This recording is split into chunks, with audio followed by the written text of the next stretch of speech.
Today we're going to check out Michelle and Matt's tiny house. A young, engaged couple who are living the tiny house dream.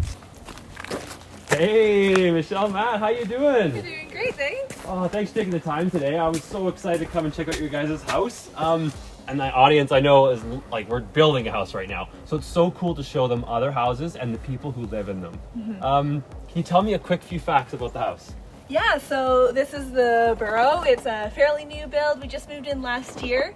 It's about 30 feet wide or 30 feet long by 10.5 feet wide. So it's a pretty big, tiny house, nice and comfortable and nice and modern inside. Fantastic. Oh my gosh, I can't wait to go inside. But first, let's check out the outside. So take us for a little quick walkabout and just point to a few things. Yeah, so we have lots of cedar on the outside of the house to make it look nice and natural. That's a pretty big feature for us. And really smooth and like flush, like that's clean lines to go in the house. Yeah, which was really nice, and we wanted to make it kind of work in that contemporary look, even if it's going to be a little bit woodsy. Yeah. We also have a nice little storage unit on the outside of our house. We're pretty outdoorsy people, so we have a lot of outdoor gear. That comes in handy. You don't have to muck about it in the house. Yeah. Yeah.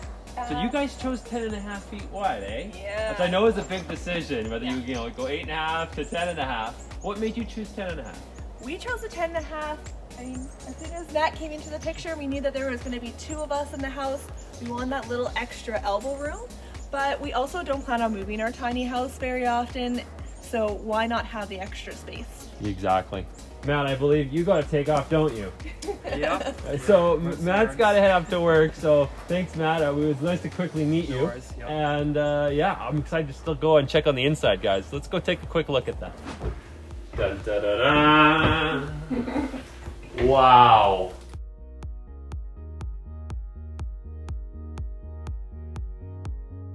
This is an extra 2 feet. Yeah, it really makes a difference.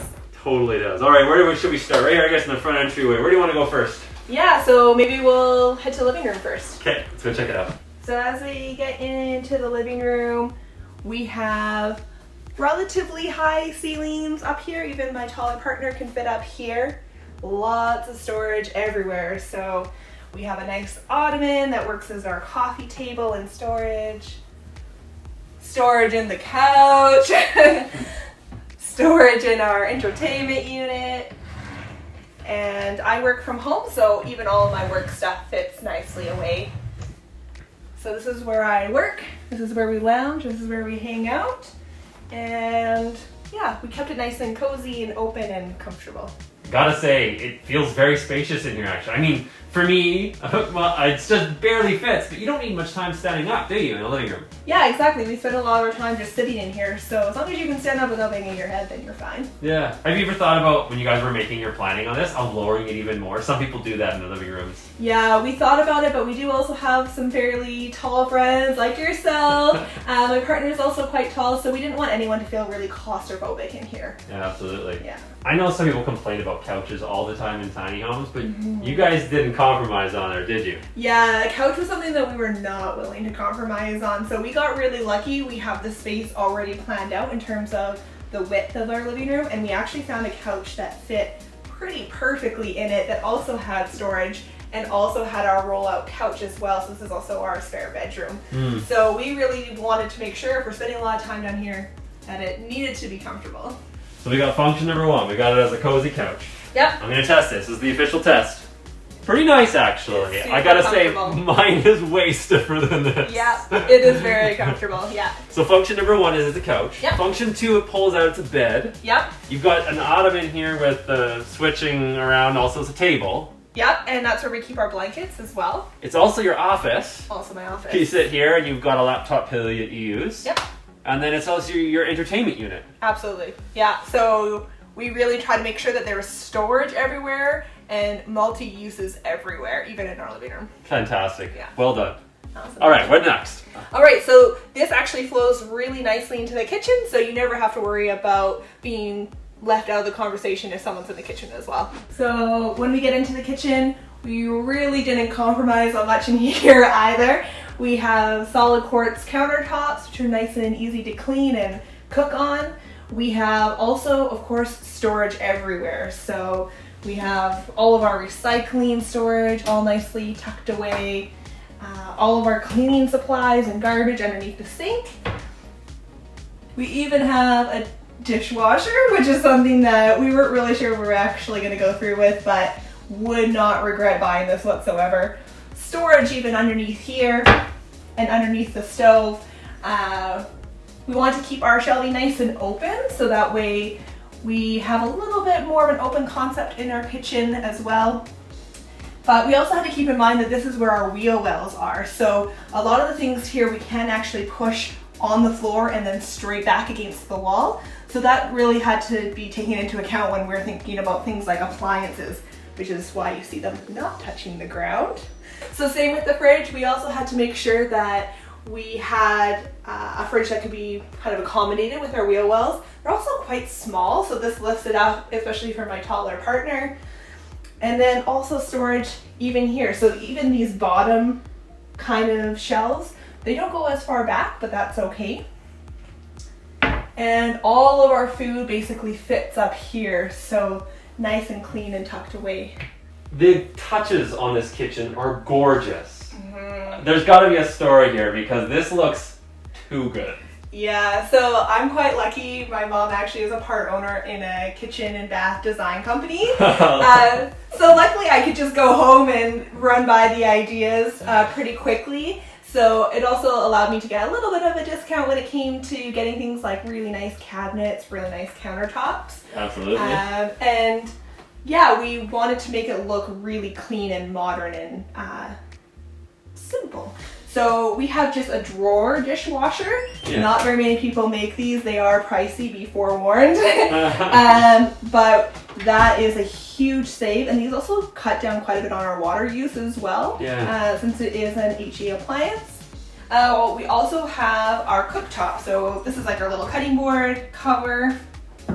And it's just a 3-burner. We have never found a time when we have to use more than 3 burners, so this works out pretty great. You're not cooking for a family of 12? What are you talking about? We have cooked a turkey in this oven though, and it was a whole other thing right there. But we have our tiny little oven. You learn what things you can and cannot cook in there. Yeah.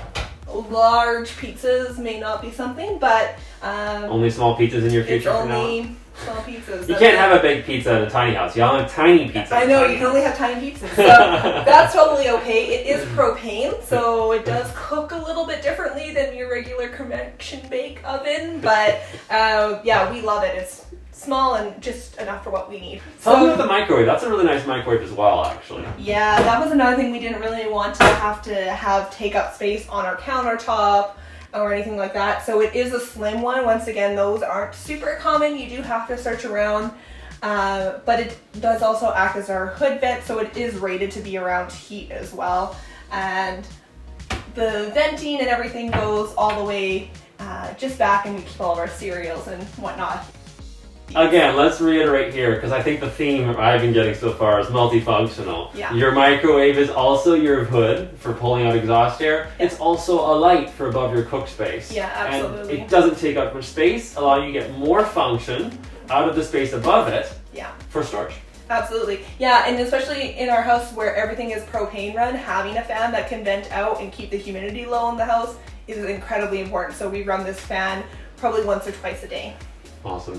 I love seeing people in their homes, you know, and in tiny homes, people just make it so custom to represent what they need and want. Mm-hmm. And you can clearly see that you guys have a functional, beautiful kitchen. Well, good job. Thank you. All right, where are we going next? All right, so maybe our next spot, we will head behind the door and go check out the bathroom. Okay, well, we got to talk about the door, though. Okay, so the door, yeah, the multifunction continues. So it's not only a sliding barn door, it's also our ladder up into our storage and multifunction loft up there as well. So kind of nice. I see you've done some interesting design bits in terms of rolling and below, and that's wood.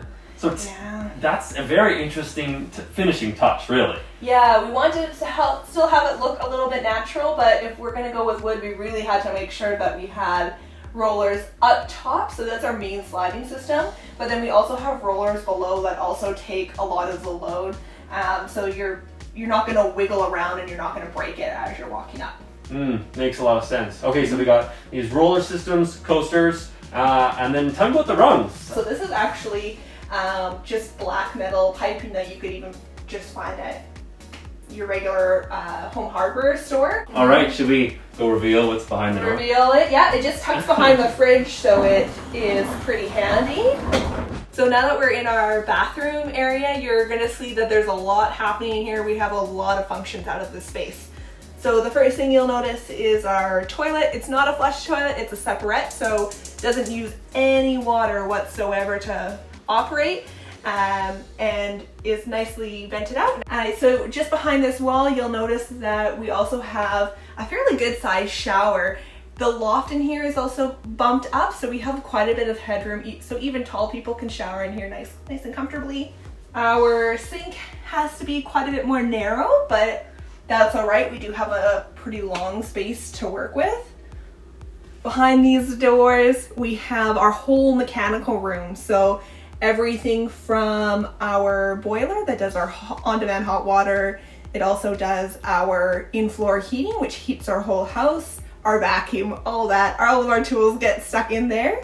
So the next area we have is our laundry area. So we have a combo washer dryer. It's ventless, so that means there's just kind of a little pipe that goes into the wall instead of there being a big vent stack. And you can just throw the washing on, and it does both the washing and the drying all at once, so you don't have to switch it over. Super handy. And then it's also a nice area to keep our towels, our printer, all that fun stuff that we don't really need out in the open in our house. All right, so this is your utility closet. Let's take a peek. It is, yeah. Everything is in here, from our hot water heater to our in-floor heating, our electrical, and then all the other tidbits like vacuums and tools. Fantastic. All your systems in one nice spot, and so much storage. Tons and tons of storage, yeah. Now, I noticed that's a Norris. That's a combi boiler, isn't it? Absolutely, yeah. So tell me about that. It is absolutely fantastic. We really love ours. So it does our on-demand hot water heating, so sink, bathroom, whatever you need, it all comes from there. But it also connects to a completely separate system, which is for our in-floor heating. They are pricey, but they're worth it. You're also, yeah, definitely worth it. And the fact that you're kind of getting a 2-for-1 system that's extremely reliable, we are more than happy to pay the price. Exactly. All right. So this is your guest loft, correct? Absolutely. So this is kind of like a second sleeping area if we need it, but it's also kind of a second getaway. Nice. Absolutely. Have that separate space you guys can be. Absolutely, yeah. Can we both fit up there? Absolutely, we can. Let's see. I have my doubts. Will Kenton fit in this loft with another person? Alright. Come on up. I'm taking them 2 at a time. I'm a rebel. That's because that's how I normally would climb up with mine. Okay, so here we are. Oh, we can both hang out here just fine. Oh yeah, it's absolutely comfortable, yeah. Look at this. Yeah. We could just sit up here and have a glass of beer. Yeah, absolutely. Yeah. I just fit, but this is a good testament to a space well used. You usually have all sorts of ways you can lose space when you're designing a tiny house, and you can tell that some care went into making sure you went every single inch possible. Yeah, so my partner can sit on the foam pad right behind you and his head just barely misses, so we really had to calculate it down to the inches when we were planning this. So up here in the loft, we made sure we had lots of sunlight are still able to get in here, but we also have this pretty multifunctional space. So this works as a second bed for a guest, so we could actually technically have 3 people stay the night if we wanted to in this house. It also acts as a really nice kind of chill spot, so we can work up here, we can play video games, whatever you need. We have 2 introverts living in the same house, so to have 2 different spaces to hang out in is pretty important for us. But then we also have the other half, which is all of our storage. So camping gear and travel stuff and all of our seasonal gear, it all fits up here. All those bulky bins that we don't want to have to worry about seeing every day. All right. Well, I gotta say, this is a pretty awesome guest loft. It's bigger than mine, and I wish I had more size on mine now, looking at all the storage you've got. Yeah. Let's go check out your other loft. Yeah, absolutely. And wow, look at these stairs getting up to this loft. They're gorgeous. Absolutely. This is a highlight of our house and something we put a lot of effort into making sure we could get done. Oh, I mean, there's so much here to talk about. I mean, there's the storage itself.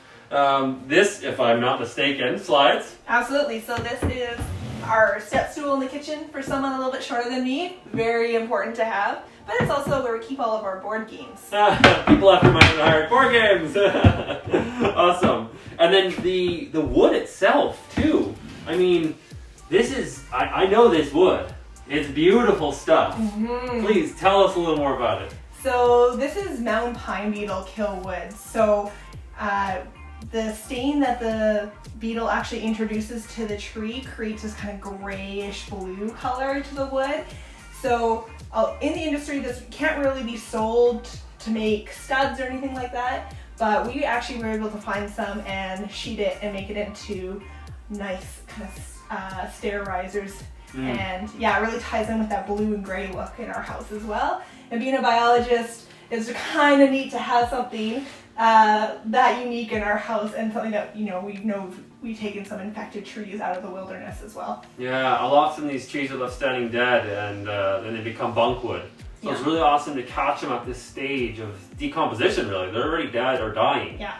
Before they've lost too much more of their integrity, but they have this beautiful coloring. Yeah. I love the story behind them as well. Yeah, absolutely. He actually came from a research project here in Alberta as well, so that is also another aspect after my own heart. Alright, so before we get into that loft though, we gotta talk about the stairs also being storage. Absolutely, yeah. So we did him and haw about whether or not we were going to have just a ladder. This adds a lot more stability when you're actually going up and down into the loft. You can come down in the middle of the night and feel totally comfortable. But also, where do you put all your clothes? I've been to tiny houses where I'm like, where do people keep their clothes? I have no idea. So basically, we have a full closet on this side. These are all drawers just full of clothes. And both me and my partner fit all of our clothes in this area. And we honestly didn't even downsize any of our clothes when we moved. We even have our stairs that pull out and have storage on the rises where we don't have any closets or drawers. That makes sense. We also, even our corner over here, which looks like it doesn't have a drawer, actually is a cabinet of all of our winter gear. That's awesome. And then we switch that out to all of our swim gear in the summertime. That's clean too. Like you said, you wouldn't even know. And there's like no way to know that that stair moves. You can actually just pull that right off. And it does have like little catches underneath it so it doesn't just slide out. Yeah, exactly, yeah. Yeah. Beautiful, right? Great ethics, great attention to detail and function. That all these spaces are useful. So if you're liking this video, guys, make sure to like and subscribe down below. We have more tours coming up. Plus, we are building a tiny house for you right now. One of the YouTube subscribers is going to win this house. There's one other thing you have to do, and that's go sign up on the website. Information is down below in the description. All right, let's continue. Okay, this is tight at this end, but that means more space for the other end. Where our heads are, yeah. So up here is our master bedroom loft. We made sure we have lots of big windows up in here. We also have a pretty normal kind of foam bed in the box kind of bed, so it's super comfortable. We also made sure that our heads and where we would kind of pop up in the morning is also on the higher side of the roof. And you're going to notice that it does kind of sink down a little bit further here than in the other loft, so that we do have that extra headroom in the morning. That's something that no one wants to wake up to, is getting a bang on the head.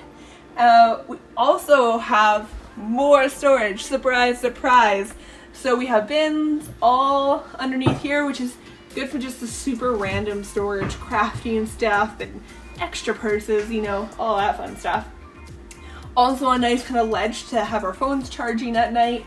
And for us, we really enjoy having a nice dark place to sleep, and we don't like being woken up at 5 a.m. in the morning in the summertime. So not only do we have blackout shades, we also even have our own little privacy curtain which pulls all the way across and blocks out all that light first thing in the morning from all those other windows. Now, beds. People often try to fit different sizes of beds and different thicknesses of beds. You guys went full size almost, didn't you? Pretty close to a full size, so maybe not as thick as those pillow top mattresses you might see, but yeah, these are just one of those kind of bed in the box mattresses. You'll see them like Casper and Juno and all those mattresses, very similar to that. And that was something that we also didn't want to compromise. We're both side sleepers, so having a thin mattress wasn't going to work for sure. And you know what? I actually really feel it now. Going from that loft to this loft, I can feel that this one's lower down. And that makes sense, that you lower this loft. Yeah, we wanted to prioritize this space having a little bit more headroom since we are coming in and out of it. But at the same time, we really only use the space for sleeping in. We don't really hang out in this space all that often. And then that way we can lower the ceiling down below in the living room where you're mostly sitting there anyways. But in the loft, keep the ceiling high because you're showering in there and you want to have that room to shower. So smart. I don't think most people think to move around the height levels of their, say for example, having two separate lofts. You can totally prioritize the function of the spaces and change that. And the house is long enough that when you first walk in, nobody notices it. It's usually something we have to point out to them. Awesome. All right, let's head back downstairs. Sounds good. Tell us a little about your story. Why did you choose to go tiny? Yeah, so I'm a biologist by trade, so I appreciate the outdoors like there's no tomorrow. And so living a more sustainable lifestyle, that was a huge draw. Now, I didn't know that would lead me to tiny. I knew that I wanted to live sustainably somehow. And then eventually got to the point where I was living really contract to contract with my job. It's just a reality of our lifestyle. And no one was going to give me a mortgage anytime soon. But what you've done is you've allowed yourself to be a homeowner in 7 years. Yeah. And you've done so without compromising with your values, who you are as a person, what you do as an occupation. And I think that's really admirable because most people don't get to live that way. So I want to say tip of the hat for living your values. Absolutely, yeah. And it definitely encourages us to collect memories and not things. That's a huge part of our lifestyle is we realize if you buy something, you better have a plan to get rid of something else in your house. And you really have to think about like, well, do I really need this? So then all of a sudden you're saving money in other places. And it allows us just to, use that time and effort and money to go and travel hopefully one day instead of having to pay a mortgage, and that is anchoring us all the time. What's the journey from going yes to living in one? Yeah, so I mean I was inspired just by watching like tiny house shows. I think what a lot of people do on Netflix or wherever else, and I got inspired from that. Actually took your Tiny House 101 workshop, so having a mentor, whatever shape or size that comes in, having someone that you can go to with all these kind of nitpicky questions, and someone who knows how to build in Canada for our winters, not just a tiny house builder in Arizona who's going to build things very differently. Well, again, I want to thank you so much for giving your time today. We really enjoyed the tour. And I look forward to getting some tiny house get-togethers. Absolutely. I think they'll see that on the show a little later on. We'll have to have another couple tiny house tours and then bring you all together. Absolutely, we'll have a little potluck or something when we're allowed. Yeah, absolutely. If you enjoyed this tour, guys, make sure to like and subscribe down below. If you want to leave a comment for Michelle, we're going to have her back on at some point. So we'll get around to answering questions in person, or I'll ask them and get them back to you. So fire your questions down below for her, and make sure to like and subscribe.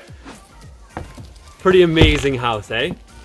Michelle and Matt are really living the tiny house dream, and it's super touching having taught Michelle 4 years ago about tiny homes, and now seeing her living so happily with her partner inside one. Now, if you want more information, check below for information on the workshop. As well, we are giving away and building a state-of-the-art house. This is actually an interruption to our regular schedule. We're going to keep doing tours though, so make sure to like and subscribe if you want to see more tours, but you also want to see us build this house and then give it away.